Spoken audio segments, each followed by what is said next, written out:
So did the children of Israel. Thank you so much. Our memory verse is Numbers chapter 9, verse 5. But we'll be taking our text from the book of Numbers chapter 9, from verse 1 to verse 23. Please, someone should help us read. Numbers chapter 9, from verse 1 to 23. Numbers 9, 1 to 23. And the Lord spake unto Moses in the wilderness.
Praise the Lord. We are all very familiar with the story of how God delivered the children of Israel from Egypt.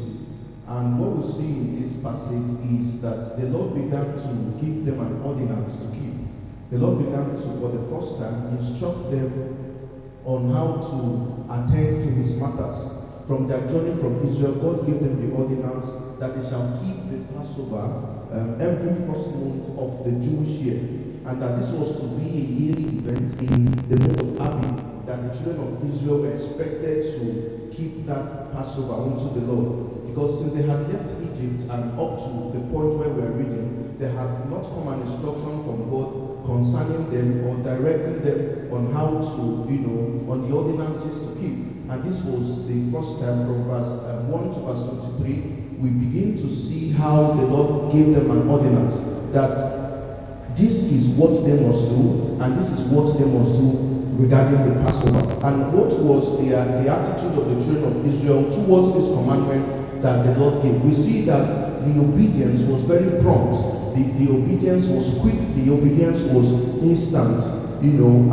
That was their response to this divine command. We are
is that it is God who has made us to see this beautiful morning.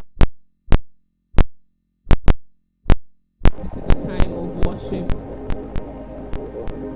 The psalmist says, I was glad when they said, let us go to the house of the Lord. Why are you glad? Because it's time to worship. I want you to begin to think this is a new year. God has brought us this far. He has brought us in His mercy. He has brought us in His grace. As we begin to worship God, I want you to begin to connect to God. This is an audience of one. It is you and your lover. It is you and your maker. If I have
So, for instance, you say that, oh, this year I want to have an executive presence. I want my manager to look at me and say, follow me to the boardroom, let's go for this meeting. Have you built executive presence? As simple as your outfit, how you look to work. That's, for some of us, that should be our goal for this year. It sounds funny, but that's the truth. Because if your goal is to sit in some strategic rooms and you do not look that part, would you get there? If your goal for 2024 is to land a well-paying job, but all you do every day is to be sending your CV to DM of people and say, I define job, work if you are not careful. Have you sat down to first analyze what industry you want to go into? And then from there, determine what are those steps I need to take beyond just sending CV to WhatsApp. So, if your goal for this year is to become one of the top performers in your organization, so every organization has what they call A players. So at the end of every performance review, they'll say, oh, these are our A players that probably need to go on a session plan, or blah, blah, blah, blah. And you have not outlined how you want to achieve your KPIs quarter on quarter. What you have put down is a goal, but there's no step. I just hope that this conversation, someone has been able to pick one or two things, right? So to help them set and achieve their goals for 2024. We'll throw it open because of our time now. You have questions you want to ask any of the panelists, please. I'd like you to just wave. I can see one hand there. You have questions for any of the panelists. One hand on the back. Let's take it very quickly. One at the extension, I can see two hands. So to make it, I don't know if the guys in the extension can come in, right? So we can quickly take it. You have a question, just come to the front so we can see you. We cannot see everybody. So it's okay if we just have everybody at one side of the hall so we can take everybody, sorry. Whoever is out, just let's start. But we're mindful of time.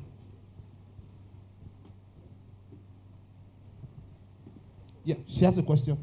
She can take it from there, that's fine. If others can come this way, let's take her first. All right, good morning. Good morning. My question is thrown to Super Akerele and Nelson. I don't mind if you had to it. So Akerele talked about habits and systems. So my question is, how do you build systems and consistency around your career while at the same time ensuring that you make progress outside the level you are at in terms of growth, like writing professional exams and doing other external stuff? Thank you for that question. Like I said, systems are what your goals or your objectives will stand on. And I'll give a practical example. Let's say you want to let's say you have a goal that, okay, this year I want to ensure my room is entirely clean. Like I want to be very tidy with my belongings in my room. At best, you have a clean room maybe once in a quarter. So every other day, right, you have a scattered room until that one Saturday morning when you wake up to say, oh, I want to clean this room. So like I said, at best, you have a clean room once in a quarter. But the system would then be, I want to ensure everything I pick, I return back in the right place. I want to ensure that when I come back from work by 7, 8 p.m., I put my shoes where they are meant to be. I put my singlets where it's meant to be, my shirts, my cap, my XYZ. Those are systems. And they are largely informed by habits. I don't know if that answers your question. I don't spend too much time, but I recommend the book, 7 Habits of Highly Effective People, Steve Covey. Let's read it. Like, when I mean read it. Building systems are very important. You cannot just arrive at your destination if there's no system around it. I want to get here. That means I must do 1, 2, 3, 4, 5, 6 every day for 2 minutes, 3 minutes, 5 minutes. That cumulatively, I'm where I am at the end of the day. Let's not dwell too much on that. I don't know if you can take one by one or take everything and answer, but let's go. Good morning. Good morning, sir. Okay. My question will be directed to Akerele. And, okay, I started at the beginning. Let me go this way. I started at the beginning. I wanted to do a professional course, right? And when I was reviewing on the net, I saw that they said that 80% of people that wrote the course at the first instance failed. success rate. So when I saw that, my morale died. Then it's also in dollars. So my question is, I met someone, collected review of the courses that were done, started reading it, but when I just, at that particular time I died, the thing just died. So now I want to ask, how do I go back and re-motivate myself? That's one. Then two, with the present rates of dollar and all of that, every time thing is going up, and it's in dollars, and I'm collecting my pay in naira, how do I compensate? How do I work towards achieving that? That's the question. Sorry, take your second question again. I'm coming to the first one. Okay, the question is, the cost is in dollar, and I know how much it's costing. It's close to $1 million and all of that. How do I meet up with the rising rate in dollar? That's my second question. Okay. I think the only answer to that question is open a dollar account. Always move your naira account, move your naira into dollar, and you're hedging against inflation. I don't know if any. Yes. Okay. Please. So let me help you there, right? It will shock a lot of people that for more than 10 years of my career in HR, I do not hold an HR certification. Not one. I only did an MBA in HR after a while practicing HR. And that's because my focus, something I learned from my mentor, has always been certificate over certificate. Except that certificate is, it is needed as an entrance. Now, if that certificate is just a booster for my self-esteem, I don't need it. What should boost my self-esteem is the competence and capability I have in that field. Except that certification is, a must-have. For instance, accountants, you must have ICANN for them to rate you. If not, they will not rate you, no matter how good you are. Except for that instance, I'm not bothered. In fact, as part of my goal this year is to achieve an international certification in HR. Now, the focus for me now is no longer as CIP, I don't rate them. Except the focus for me, you made me use my train of thought. Right? So, now, to do that now, for instance, it's not I said I want to write. I earn in naira as well. Right? The focus is, instead of you making that goal a tomorrow goal, you cannot meet up because of the naira. How about making it a end of Q4 goal or Q1 25 goal, while I'm saving 2 naira every month, that will amount to that dollar by January? I don't know if you understand. Rather than saying it's in dollar, I want to pay now. You can't meet it. It's not a cost. And you will just be pressuring yourself unnecessarily. You get it? On your first question, when you asked about success rate, right? What has happened to you is you have allowed yourself to be deflated by what you have had around you. Until you kill that fear and silence that noise, you will never focus on that exam to read for it. 80%, but it's 20%, right? What you have is a subconscious fear inside of you. And if that fear is still there, you go nowhere. Okay, so very decent. Thank you. I think to add gloss on the already shining thing you had said, I think one key thing to ask yourself, so the short answer would be determine not to be among the 80%, 25%, which anybody can tell you. But the long answer, or the most pivotal thing to do, is ask yourself the why. Now, I read something a long time back about asking yourself the why, and I always hear the why, and sure you have your why, blah, blah. So it's called 5 W's and H. The what, why, where, when, who, how, right? But asking yourself the why, one important thing is to, number one, outline the beneficiaries of, if that happens, who gets the biggest reward. So say, for instance, you have a mom, which can be a motivation, that you want to send, let's say, 100K every month, or she's complaining her phone is bad and you don't have funds to. If you put her as your why, that, okay, I want to make sure that I earn the certification such that I can give my mom 100K every month.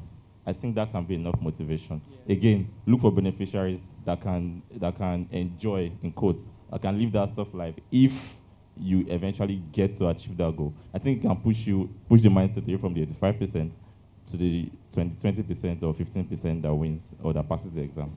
I don't know if that answers your question. Thank you. Thanks. Let's have the lady. Good morning. I want to ask, how do we make space for things that we do not have in our goals that happen to us during the course of the year? So, for example, last year I had this entire goal sheet, and there was an organization. At least I had like 10 organizations I thought I wanted to work in. I had planned all that. I had a very fulfilling 2023, but not everything that happened to me in 2023 was not my goal sheet. So how do we make space for that? Okay, let me take that. So I think the first thing is to know what your own purpose is, what you're targeting, what are your values, like we said earlier. I remember last year, during the course of the year, I just started up a new business. I never thought I was going to start a new business in 2023. But I realized that I caught on, that interest. I had a reason why I wanted to start. I made a bit of research, and I started off. So for you having other things coming into the year, it's normal, right? I mean, the truth is, you are to just spend what you want to do at the start. But God is the one that will bring other things to come your way for you to now assess, is this something I want to say yes to, or what I should say no to? Don't forget, don't go for everything. There must be what is essential, right? And try to accommodate it. And the thing about other things you may have penned down at the start of the year, right? So because of you be able to break down into different maybe quarterly goals or monthly goals, you are able to now see, okay, what I penned down, I can still push for it, I can still get it, while also absorbing this new thing that's coming to place. I'll just ask you just like a few questions. You said most of the things that you did last year were not part of the goals. Are you happy with them? So I will tell you that subconsciously, like sometimes you feel like the things that you achieved were not part of the goals, but indirectly they are part of your long-term goals.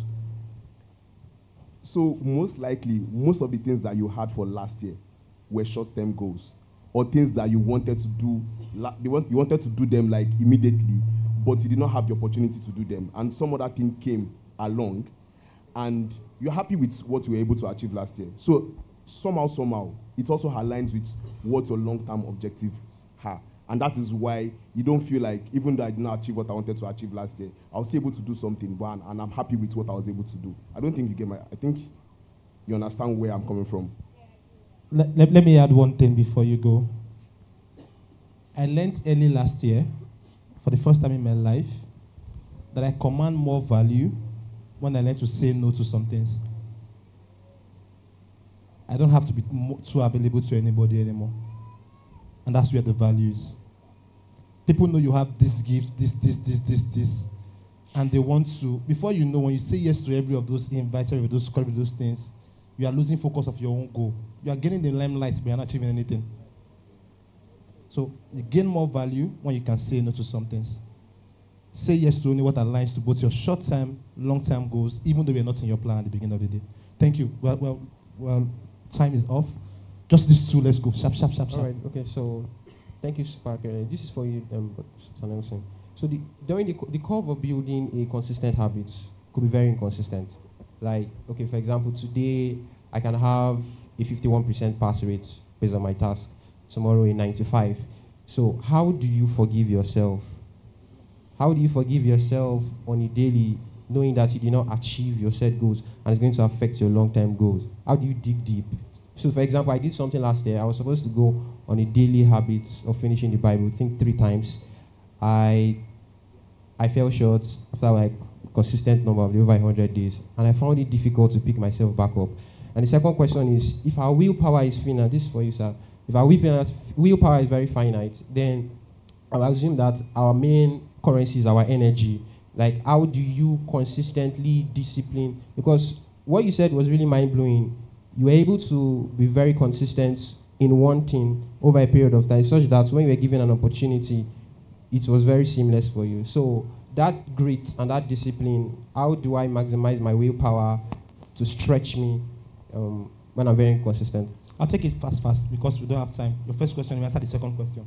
Your first question you asked was, how do you forgive yourself, right? Same thing as sin. Ladies and gentlemen, when you fall into sin, devil wants you to stay there. Because the more you stay there, the more you go deeper into it, and the more your life is a mess. For most people, some of the sin they battle with are the sin God has forgiven. Did you get that? But you dip and soak in that guilt until you come to that consciousness to accept the forgiveness that was provided for you. You will remain there.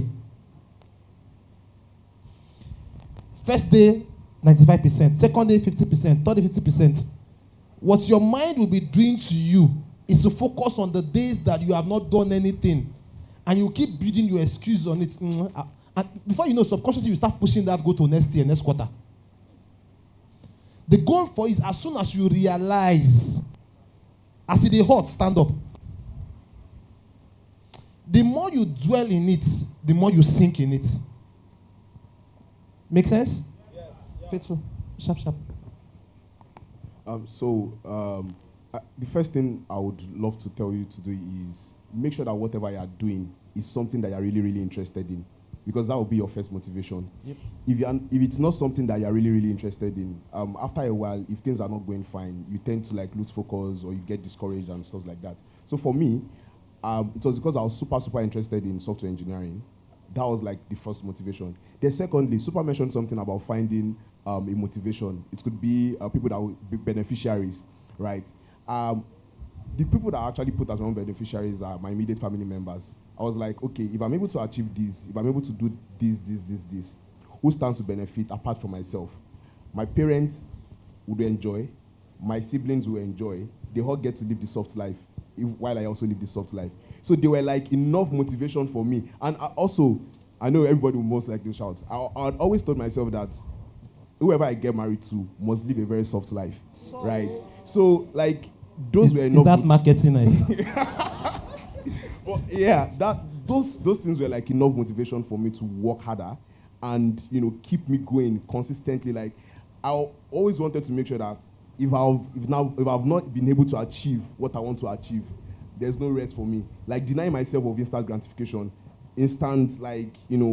just sometimes, when you are doing something, you just want to I just want to flex, I just want to rest. But if I've not been able to achieve that thing, there are sometimes that someone will call me and I'll be like, Omo, I never chopped since morning. It's not like there was no food or I don't want to eat. But it's because I've disciplined myself to the point where if I've not been able to achieve what I want to achieve for that day, I don't even feel the hunger. No Bible, no breakfast. It's until when you drop that laptop or when you drop that thing, you just remember, almost 6 p.m. I've not even eaten breakfast. So is that discipline? Last question, sharp. We're wrapping up now. Good morning. Good morning, sir. Question is for you. Okay, so you said you were able to do almost everything in the tech space, right? From the front end to the back end, then the cloud, right? Okay, so my question is I'm also in the tech space, right? But there's something I really struggle with, which is the front end, right? And it's not because I'm not interested or I'm not motivated, but the time, not the time really, you understand, talking of design and all of this. Hello, sir. Sorry, what's your name? My name is Olani. Olani. Yeah. So, unofficially, without his permission, I'm giving you to him as his mentee. Okay. So after now, you meet with him because your question is specific to tech, to front end, which is his tech, which is his space. After service, if you can't find him, find me. I'll hand you over to him. You are his mentee going forward. Is that fine? Yeah, thank you very much, sir. Okay, so I have one question that somebody sent. Now this one is, I don't know how to answer this question. He said, what if my goal is to marry this year? Wait. When I saw it, I first laughed. Right? It's a non-career goal, but it is not working and outside my control. However, this is affecting my concentration and focus on my career goals. What do I do to balance my non-career goals with my career goals in this point emotional balance? All of you are laughing. But do you know that the worst days in every, hello, if you're married here, you will know that if you leave the house and when you are leaving, your wife or your husband, there was one issue that was not settled. Throughout that day in the office, you cannot be fine. Even some of you that have boyfriends, you know what I'm talking about.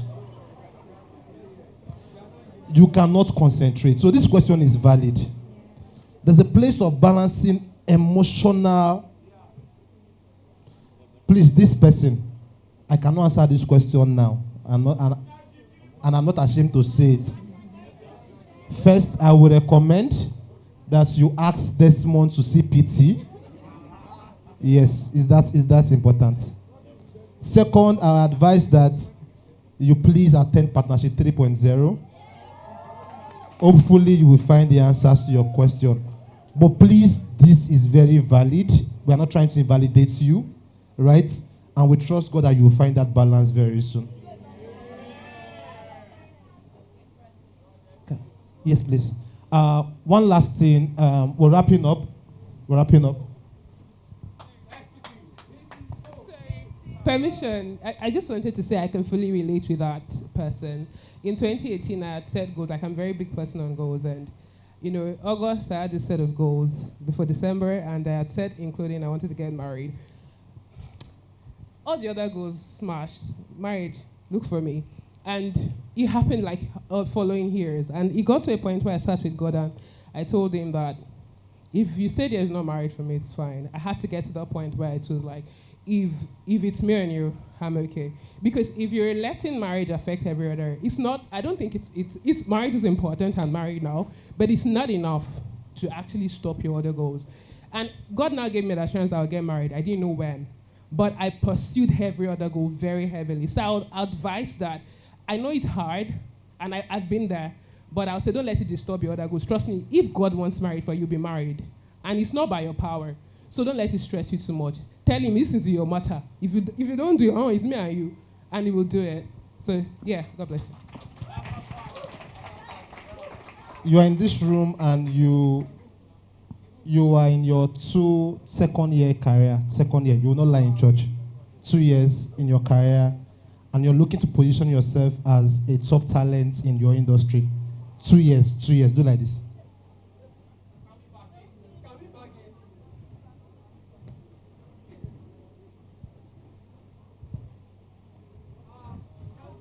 It's randomly. No vex, it's randomly. Thank you. No vex. Let's inquire. The strategic management blueprint. This is not for anybody. Extension. Okay. This is not for anybody. You are in your 7th year career. You're looking to enter boardrooms and prepare strategic. And I'm serious. You will not lie in church. 7 year. And you're looking to enter into some top rooms to deliver on strategic initiatives. Please let me give it to that brother at the back. Come on. Thank you very much. Ladies and gentlemen, this is where we draw the curtain this morning. Thank you very much. We hope that you got value. Have a beautiful 2024. Thank you very much, guys. God bless you.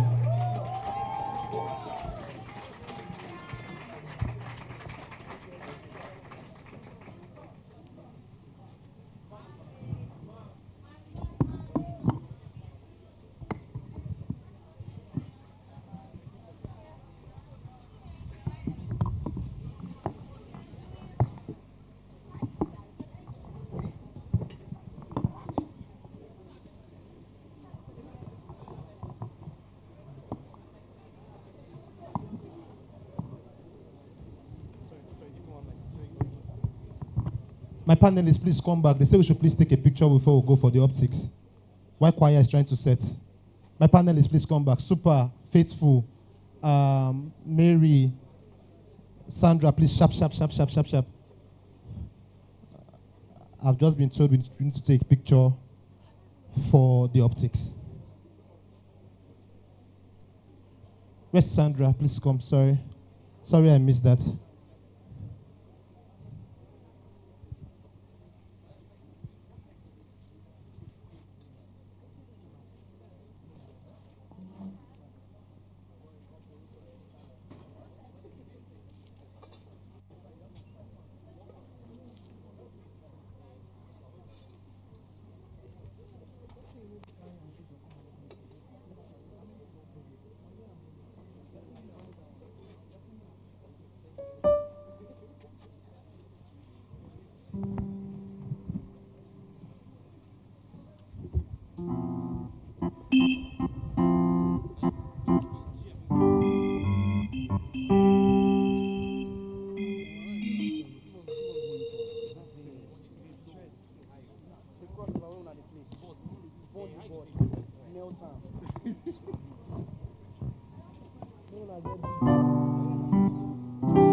Hallelujah.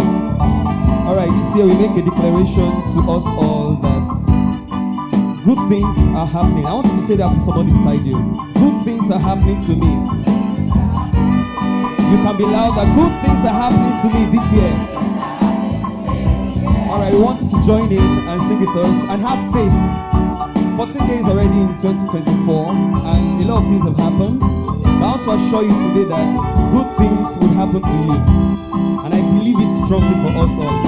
Amen.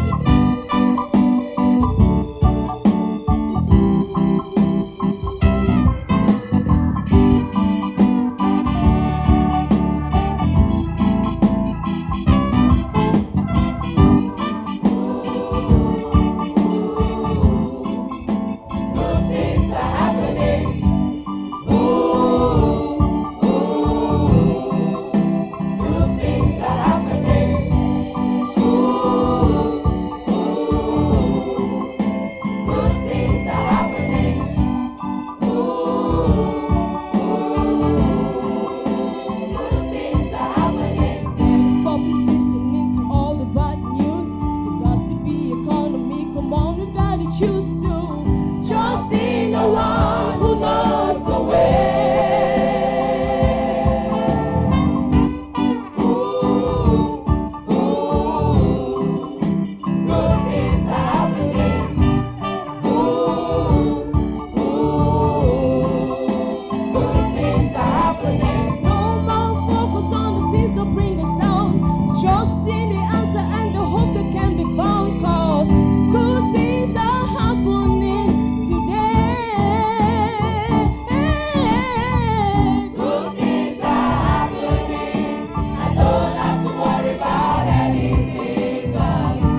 We don't know wahala. We know that good things are happening. No need to ṣàlàyé, mo wà lókè nítorí pé Good things are happening. Good things are happening. I don't have to worry about anything. God sending blessings now. I can lift my head. I can lift my head up high, 'cause He has promised He will provide. Good things are happening today. They say all good things comes to an end. But just from His mercy, again and again and again and again.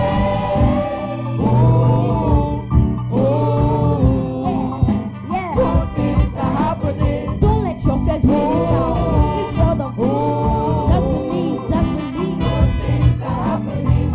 I'm with Jesus, He is with me, and we say, Good things are happening. In this world of kasala, we know wahala. All you need is to believe. Good things are happening. no need to ṣàlàyé, ní pé mo wà lókè nítorí pé Good things are happening. Good things are happening.